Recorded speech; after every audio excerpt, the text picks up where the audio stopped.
Extract number 5 में poet कहना चाहता है कि what I want should not be confused। कई बार क्या होता है कि हम कहते कुछ हैं और सामने वाला समझता कुछ है, तो वो रिक्वेस्ट भी कर रहा है, आपको वार्न भी कर रहा है, समझा भी रहा है कि मैं जो कहना चाह रहा हूँ उसको कंफ्यूज मत कर लेना, उसका गलत अभिप्राय मत निकाल लेना। विद टोटल इनएक्टिविटी, और पूरी की पूरी, एक्टिव मीन्स काम करना, इनएक्टिव मीन्स काम न करना। भाई साहब, मेरी बात का गलत अर्थ मत निकाल लेना और काम चोर मत बन जाना। मैंने बिल्कुल पहली लाइन से कहा है कि कुछ समय रुको, कुछ देर के लिए अपने आप को जानने के लिए कुछ समय आप निकालो जिसमें आप स्वयं के बारे में जान सको। क्वाइट इंट्रोस्पेक्शन, क्वाइट रहकर, शांत रहकर, इंट्रोस्पेक्शन, अपने बारे में जान सको। Life is what it is about, क्योंकि जीवन वही है व्हाट इट इज अबाउट जिसके बारे में ये है। I want no truck with death, और ना ही मैं डेथ या मृत्यु के साथ कुछ कहना चाहता हूं। इसके लिए वो कवि कह रहा है कि यहाँ जो वर्ड आया है ट्रक, ट्रक का मतलब है कनेक्शन। मेरा कोई जोड़ नहीं है, कोई कनेक्शन नहीं है। या एक और मैं आपको मीनिंग बताता हूँ, वो और भी आसान रहेगा। ट्रक,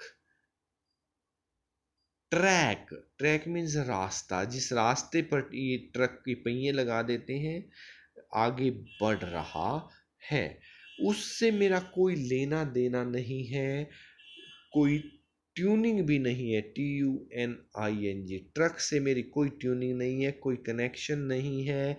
किसका ट्रक? डेथ। यमराज का जो ये घोड़ा है ना, जो भैंसा है, जिस भैंसे पर यमराज बिठा के ले जाता है मृत्यु के उपरांत, उससे मेरा कोई लेना देना नहीं है। आई वांट, नहीं चाहता, नो ट्रक विद डेथ, मृत्यु के साथ मैं कोई कनेक्शन नहीं चाहता, क्योंकि टोटल इनएक्टिविटी का अर्थ होता है मृत्यु, death. If we were not so single minded, अगर हम बिल्कुल अपने बारे में ना सोचें, सिंगल माइंडेड ना बने, about keeping our lives moving.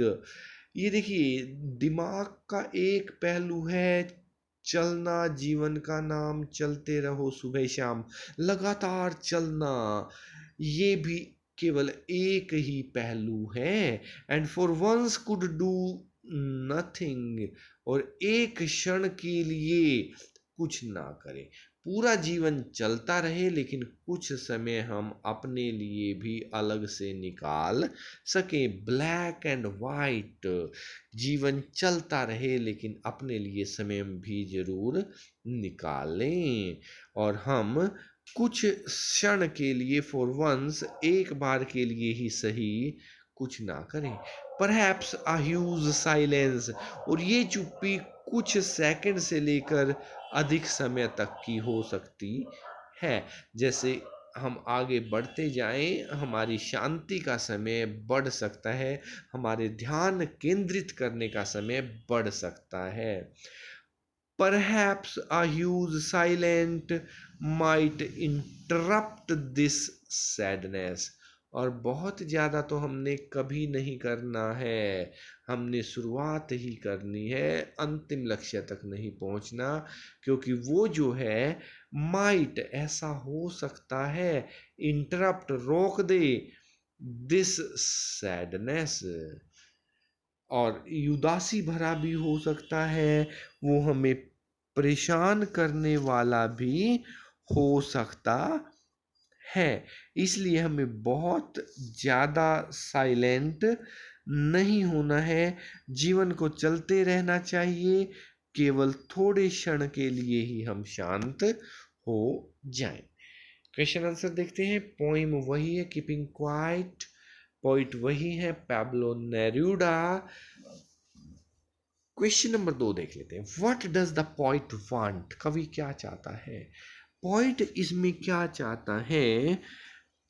Poet चाहता है कि उसकी बातों का कोई भी गलत अर्थ ना निकाले, वो तो केवल कुछ क्षण के लिए ही हमें शांत रखना चाहता है ताकि हम अपना इंट्रोस्पेक्शन कर पाएं, अपने बारे में जान पाएं। थर्ड क्वेश्चन देखते हैं। With whom does the poet want to have no dealing?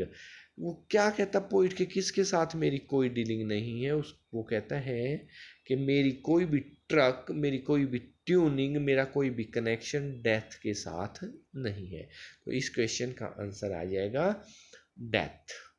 The poet wants to have no dealing with, WITH with, and DEATH death. यहां से आंसर शुरू हो जाएगा। डज का S यहां वांट्स के लग जाएगा। The poet wants to have no dealing with death. Next question देखते हैं। Find from the stanza words which mean the same as. ऐसा निकालना है जिसका मतलब है बिग। बिग जैसा शब्द अभी ऊपर आया था।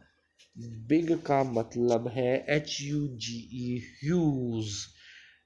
देखिए कहाँ पर है, ये रहा ह्यूज। Huge means big. और दूसरा जो वर्ड है हमारा, दूसरा वर्ड है मिसअंडरस्टूड। ये बिल्कुल पहली लाइन में आया था। Confused means misunderstood. That is all for today.